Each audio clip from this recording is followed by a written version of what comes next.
Good morning, everyone, and happy holidays.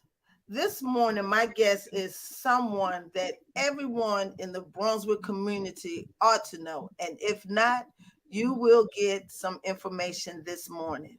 My guest today is owner and operator of Jerk Shack, Mr. George Morris. Good morning, Mr. Morris. How you doing?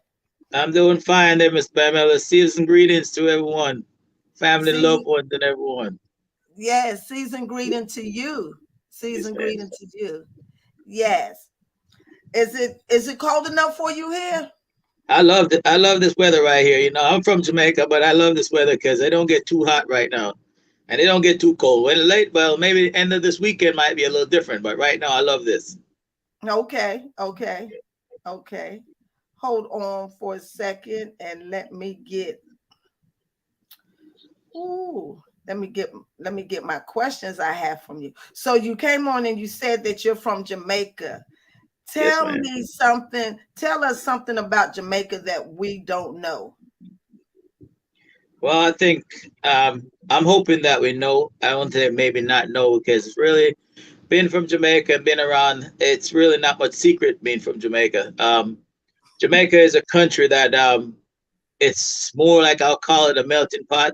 The people from all over the world, all color, all sex, all genders, love going for vacation. We have a very wide variety of stuff that we do. We do tourism, agriculture, and stuff like that. And knowing like Bob Marley was one of our icons that came by and put the teaching in songs so other people could learn how to love each other. So I think we all know a little bit about Jamaica.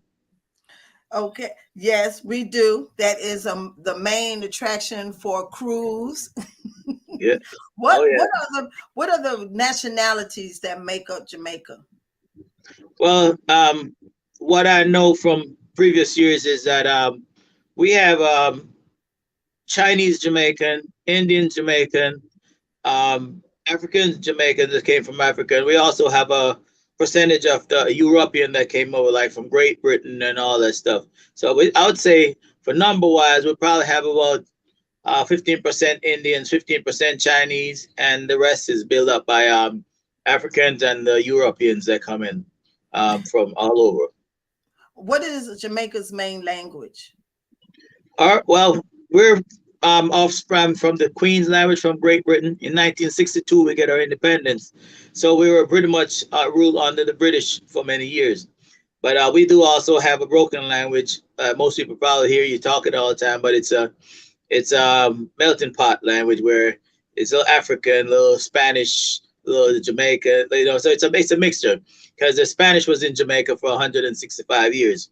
So pretty much it's a melting pot, I call it. That's why my way of putting it, because we mix up our language. You have a little Chinese in the language, a little African in the language.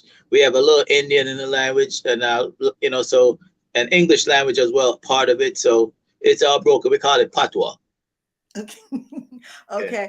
And when people go to Jamaica, what is your main cuisine? Well, we have most people known of Jamaica to start it is jerk chicken because that's one of our popular dish, and rice and beans. So pretty much those two items is the icon for Jamaica.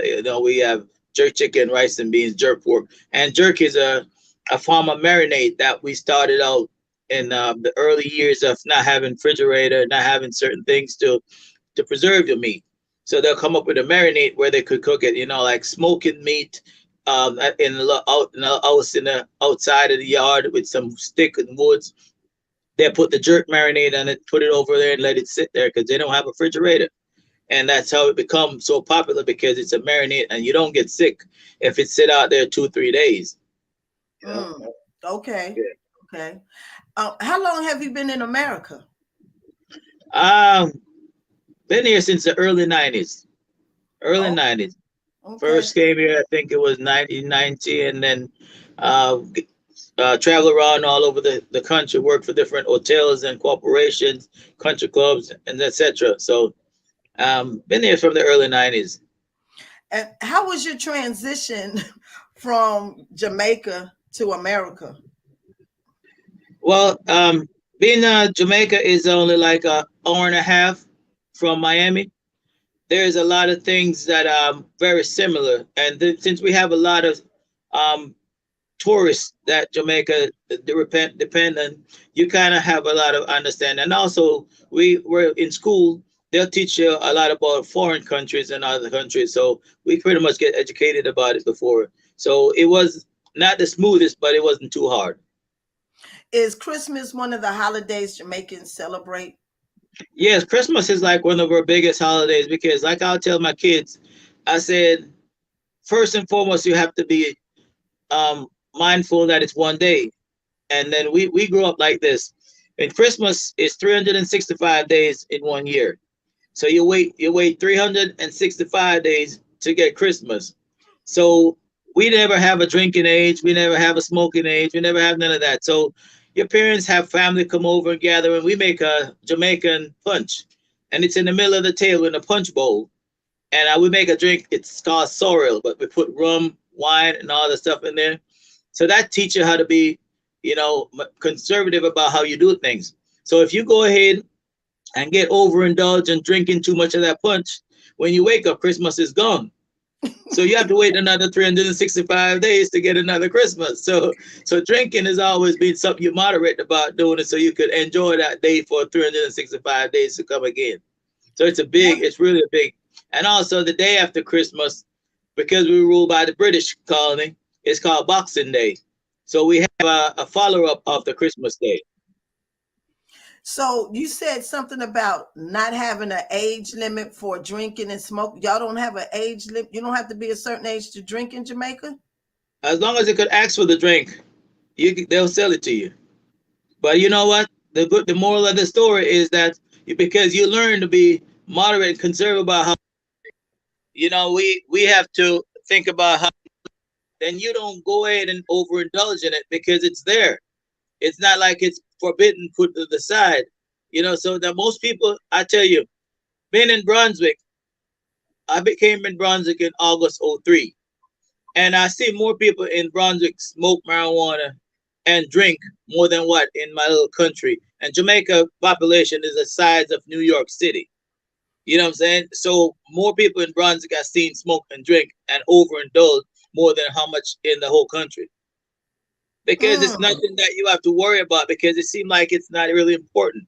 It's no everybody can do it. So what's the big deal? wow. What? Okay.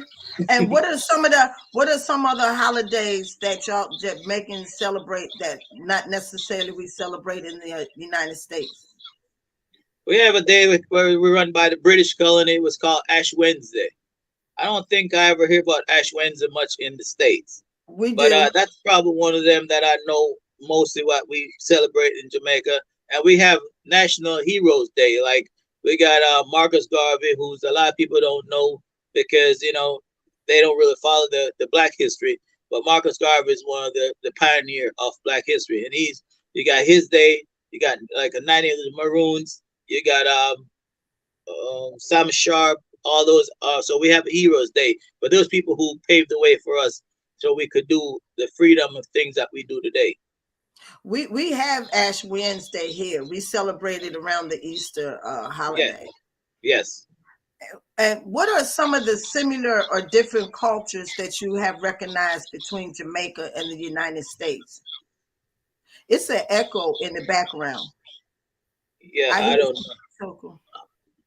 I'm inside the office, so I don't know if it's because it's a closed room. Um, What are the cultures and stuff like that. As I said, we're in Jamaica. We have a lot of different, people from all over. So we'll have, people from Mexico. We have people from China, Hong Kong, and whatever, and then different pockets that have to do different things. So we do a lot of the same things here. I'd like more people to be more involved in cultural stuff here. It's like in the States they're less embraced to culture. I'm saying we could more embrace that more and then learn something from because everything that we see and do. Well, I live in Miami for many years and I would say Miami is not even considered part of America because it's so diverse with everyone, the Cubans, the Dominicans, the Puerto Ricans, the Jamaicans, you got the Europeans, you got the Italians, all that. So when you go to Miami, where I grew up, it's not really much of America. It's a little bit of everybody.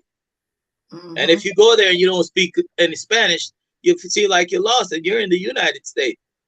Well, how fast can you? How fast did you pick? Did you know the American language, the English language, before coming over here? And is No, that not much. You know, up until today, they still laugh at some of the stuff that we say because of the British colony. Because we'll say asparagus, and we'll say Clinton. It's not Clinton. You know, we just pronounce the rest of the words. Now, when we feel like get lazy and go to Jamaican language, now that's a whole different story. right? That right? If you could bring one thing to America from Jamaica, what would it be? I've been here. I look at it as I said. I would say Jamaica, the Caribbean. That in Jamaica and Caribbean, there's a lot of us grew up not having it, not having a lot. And by not having a lot, that forced you to go out there and do more. So that give you more of wanted more and go and appreciate more. So you work harder. So I think about more people from the Caribbean come here and they want to work harder because they didn't have all that stuff that mostly things that America would provide. Like what we provide for our kids. By me being in America, I provide a lot of things for my kids that when I was growing up, we didn't have that. We weren't fortunate to have that. So that means that the work ethic of my kids is not the same as mine. And what's the one thing from America that you would take to Jamaica? We'd love to take the freedom of a lot of things that you could achieve, the achievement that you could achieve, and like for instance, somebody young and have all these opportunities to uplift themselves and go on. I wish the Caribbean and other countries have that, and they will take a lot of advantage of doing it. Like when you don't have um, the resources like America have, then that's what those countries would love to have the resources so they could better off themselves. So you said when you came over here, that echo is coming from my side. Okay. Um, when you said when you came over here, you worked at different hotels and restaurants. When did you decide to step out and do your own business? Actually, it wasn't even. I didn't even think I want to step up because I know the workload is so hard in restaurant business. Either you're crazy or something, and you want to go do your own because it's so hard. Hmm. But anyway, when you love something, you go ahead and you give it your best. Hmm. That's the reason why. But I end up working when I leave Miami. I work for country clubs, Starwood Hotels, Ritz Carlton, Sheraton, the Hyatt Regency. All this is in Miami and between Key Largo, Miami, and South Miami area. So I work in Cape Cod, Waquasidin, like it's a 5-star hotel. So the guy I used to work for in Miami at Ocean Reef Club in Key Largo, he owned a hotel in Cape Cod. So I was young and want to see different things. So I was traveling from Miami to Cape Cod and work at Cape Cod, Nantucket, Martha's Vineyard, Waquasidin, and Chatham. And then I start venture out the different hotels. So when I worked for Starwood Hotels, one of my boss man was friends with one of the other boss in Jekyll Island. So in 2001, July 2001, they asked me to go help them uplift some of that staff members at Jekyll Island and help them out. So I went over there and worked there for a few months. I liked it. I liked it. It's still a little too quiet for me because coming from Miami, I like the limelight. I want to be in the spotlight. Forensic was never my what I want. Vision myself staying. I want Okay. fast. Something fast going. To stay up all night. But anyway, I went there after 3 months. I went to Atlanta, work in the Galleria in Atlanta, work in the Westin, the W at the airport. Then I go to Sheraton Galleria. Then I went back to Miami and Brickell Avenue. So after I did that, um, I'm thinking to myself, I'm kind of tired of this fast lane now. I started fast road here. I want to slow down a little bit. So when my boss offered me the job to come back to go to Fernandina Beach to work, I think about it and I said, yeah, that'd be good. So then a friend of mine was staying here, work for the Cloister. And he's like, man, why are you going all the way down there? You could just come right here and stay with me, and then we could just go work for the Cloister. And I said, all right. So I went and I worked for the Cloister and also worked for Jekyll Island Club Hotel. I love Jekyll. Jekyll is what really keep me here. because I love water. Okay. Anywhere they got water. Not like that's not really like Jamaican water now. My Jamaican water is my nice blue white sand, blue water. But I'll make Jekyll suffice. Okay. So, so I end up stay there, and I love Jekyll. So I always love Jekyll. Whenever I get a chance to get away from work, that's where I want to go. I work for the Clarion in Jekyll, and I used to go on the beach, just ride my golf cart, go down there and sit at the beach because I used to do hotel maintenance too. So I sit on the beach and just look in the water, just just daydream. The water's so nice. But Mhm. yeah, that's what bring me here, and I love it. And so, what was the turning point from working at the hotels? I think that earbud is something making an echo on my side. But anyway, what? When did you decide that you wanted to step out of the hotel and have your first place on Altamont Avenue in under the tent? Well, the thing about it, I didn't leave the hotel when I started that was a pastime for me and my friends to play dominoes and hang out and we cook and we eat and sell a little bit of plate and make a little change. But I was doing good work in Jekyll Island Club Hotel waiting tables, and then I was working at the cloister too. So, anyways, it's starting more and more people starting to like it and come and hang at that little hut. It's just like in the middle of the parking lot. You see that place so packed, people just come there. Some days we hang out there all night till late, till morning. But I didn't really plan to open up something. I just wanted to do something because I like to entertain and make people have fun. And well, the demand for the business started growing, so that made me have to start putting more time into the business and get rid of the cloister job, and then get rid of the hotel maintenance job, and then I keep Jekyll Club Hotel for quite some time because that was my bread and butter there. I'm making money waiting tables. So So how long were you under the tent on Frederica oh Plaza? yeah, we went on the tent in '07, 2007 on the tent until '07 until 016. I think we went to the 5719 Altima Avenue. That was right there where the old military surplus store used to be. So So we went into that building where yeah, go ahead. were you serving the same? Were you serving different foods underneath the tent than you were when you moved to Altamont Avenue, the 5700 block? No, I didn't really serve much different. I mean, as time goes by and we start doing more demand for business, we add a little more stuff to the menu, but we're still serving the same thing because I went to Taste of Glen and Saint and the King and Prince, and I was I was like just trying different things. So one year I bring the jerk chicken, one year I bring oxtails, one year I bring the goat. So we got they make a YouTube video one year about the oxtails that I was telling them about, and they're like oxtails. We don't know nothing about oxtails, and But anyway, we went there and people started loving it from there. From then, the oxtails, the curry goat, and the jerk chicken. So we just keep doing more of it. And oxtail is a main staple at the restaurants now. Everybody talks about those oxtails. And so you said when you were underneath the tent that your business grew. So that's why you decided to move to 5700 Altamont Avenue and had Yes, the sports bar. Hmm. yeah. Well, what happened? I probably wouldn't have moved, telling the truth, but the Frederica Plaza owner, they were owned by Findigs, and then they sold the plaza. But the new owner came in, didn't really like the hut because they think the hut wasn't really. And if it was in St. Simon's, they would think it's a luxury. But down here, What? they didn't realize because it's like, well, so we had to move and we went over to that one up there. There was a vacant building at the time, so we moved into that. And we do what we do in that one for a while, and now it's time for us to move to something else. And now we moved down to the 4420 Altima that's in the Big Lots parking lot right next to Family Dollar. So, Yes. but that's just growth in life. Yeah, it is. And what is your mission and goal to operate your sports bar now? Now that you're in a bigger place and everything, what's your mission and goal? From my mission and goal never really changed from even the little hut. It's a bigger hut, pretty much. That's all it is. The little hut I was entertaining people with the little hut. We wasn't even worried about making money.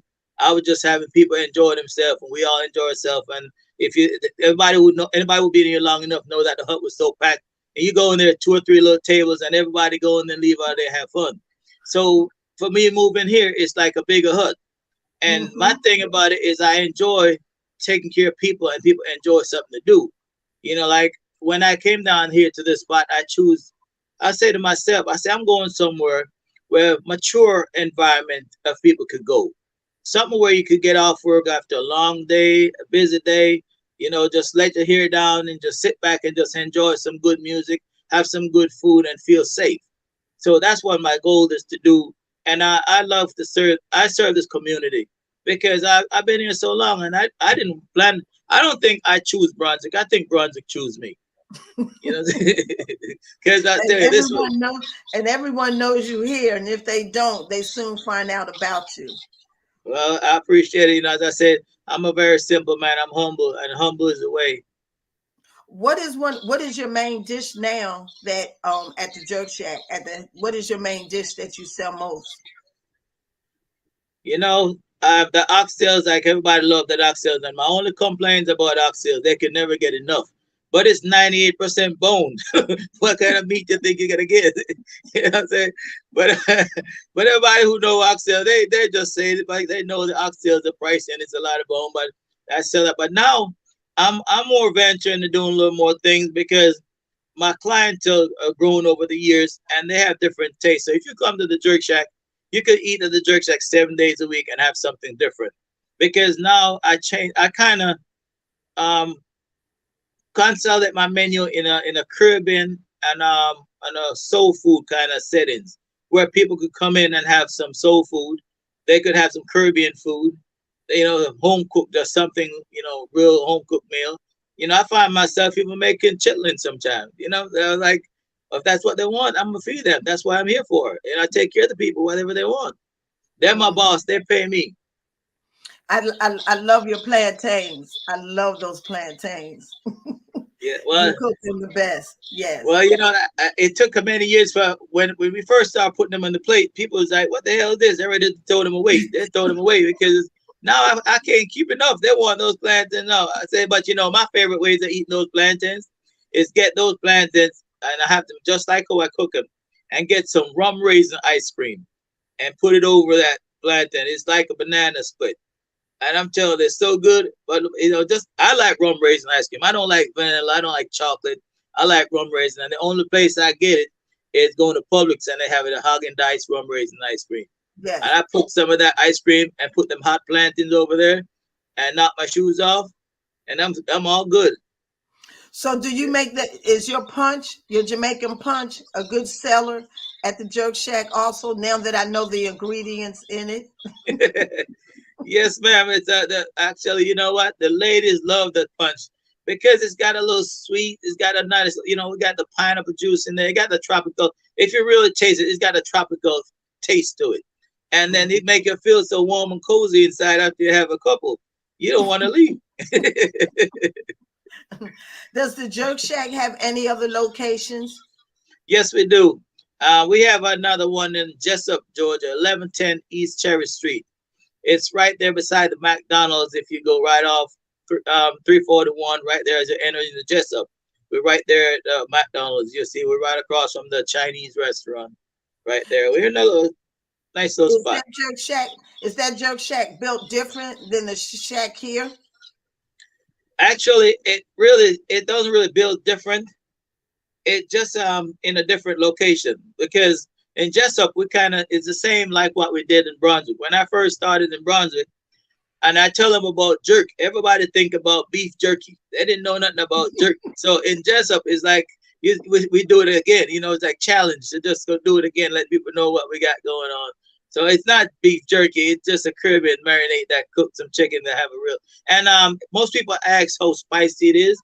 Jerk, how we make a jerk is as spicy as you could have for a buffalo wings, like a hot wings. We don't make it Mm, much spicier, but we do have a jerk barbecue sauce that have a more kick to it. And when you put that on there, it give it turn it up a few notch. okay.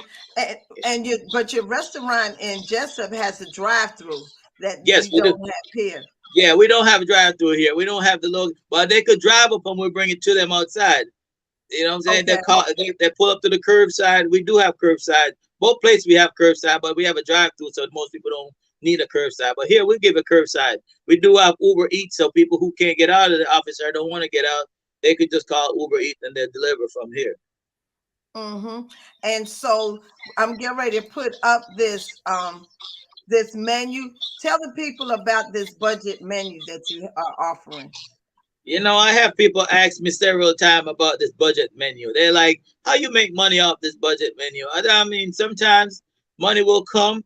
We just take care of each other. The problem is what people don't understand is sometimes the money is funny.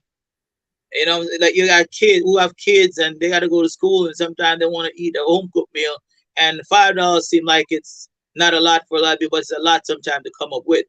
So you could get a $5 plate with some rice and gravy and chicken, jerk chicken or curd chicken. We do have 3 or 4 fried shrimp, 16, 20 shrimp on over a bed of rice with some gravy. And I'm telling you, people loving it. They think it's the talk of the town because it's really it's convenience to the ones who don't have the money at the time. Or not only that, but some people, when the older you get, you can't consume a whole lot of food. So that little portion just suit them right. And Brunswick, you see the menu right here. So it's 4.95. You see the different things that he offers, like he said. What's one of the best selling items off of this menu? When I was up in the other location at 5719 all the time, I was selling more jerk chicken. But I don't know what's the news they get down here about the curry chicken. But the curry chicken started selling more than anything else.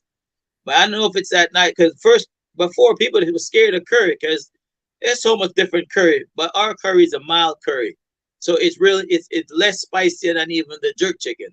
So most people realize how tasty it is. So now they're going for the curry chicken bowl. But the jerk chicken have a big stiff competition with the curry chicken now.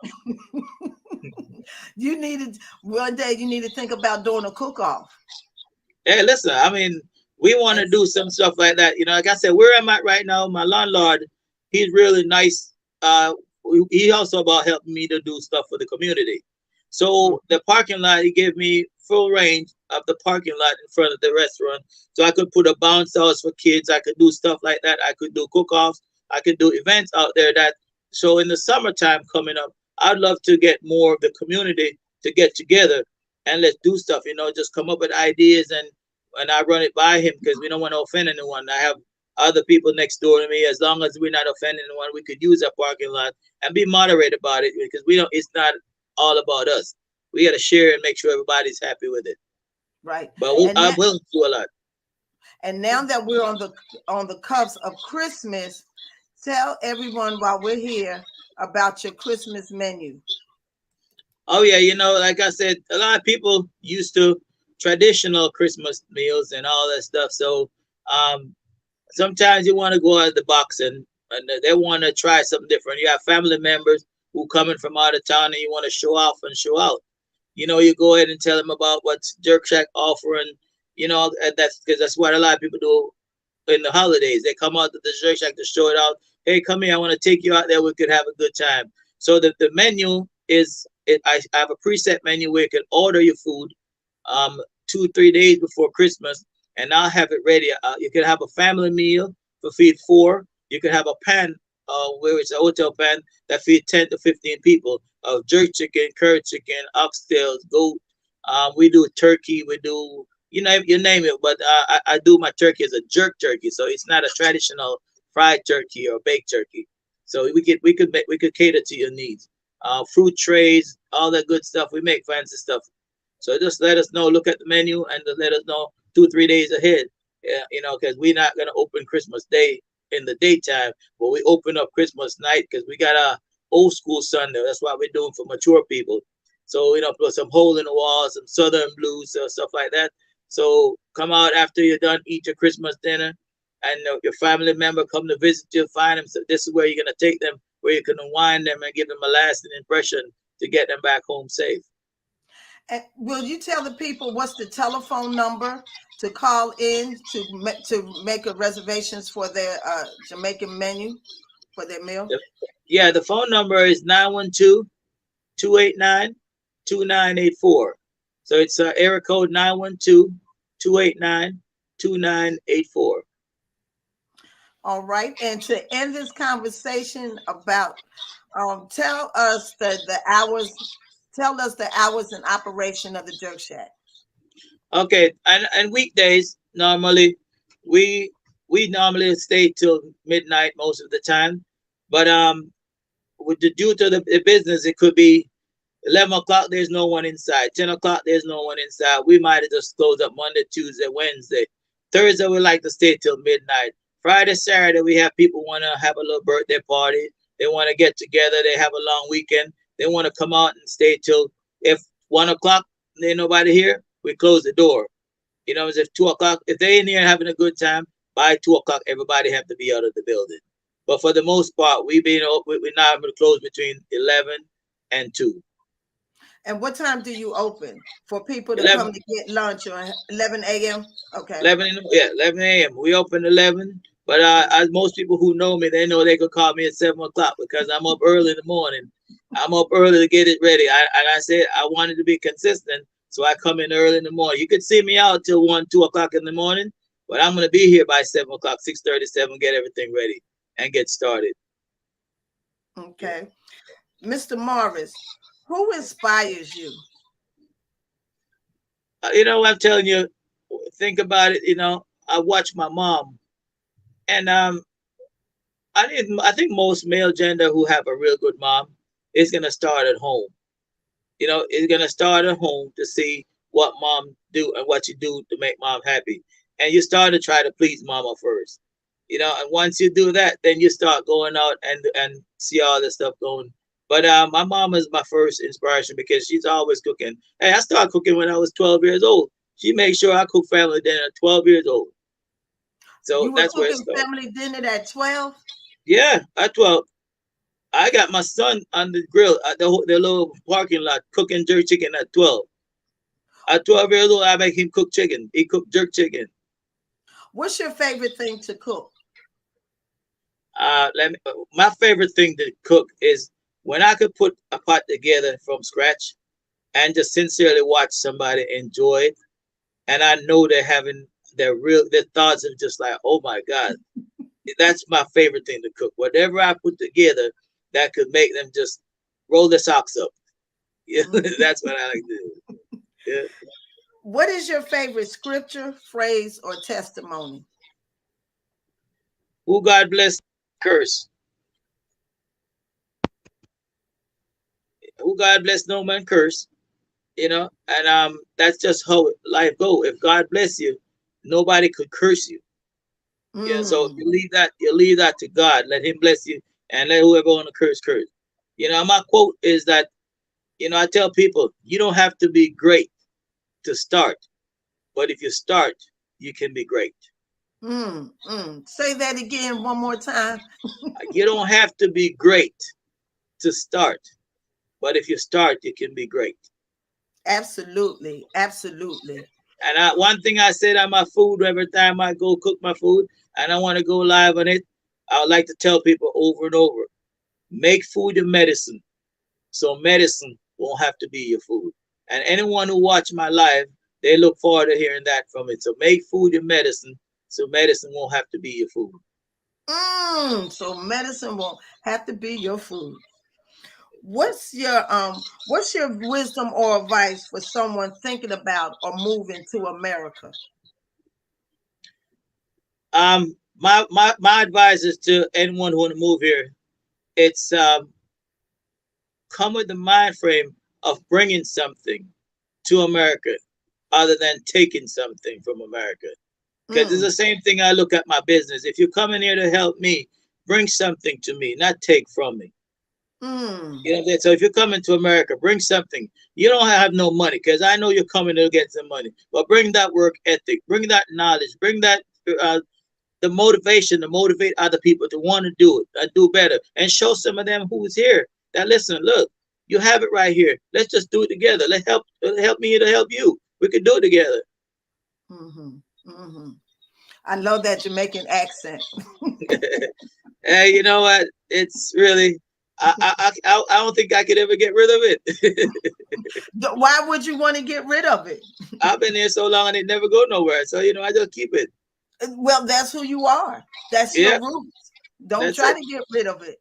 Well, that's what I try to do. I try to just be me. And I said, anybody who know me from day one, know that what you see is what you're gonna get.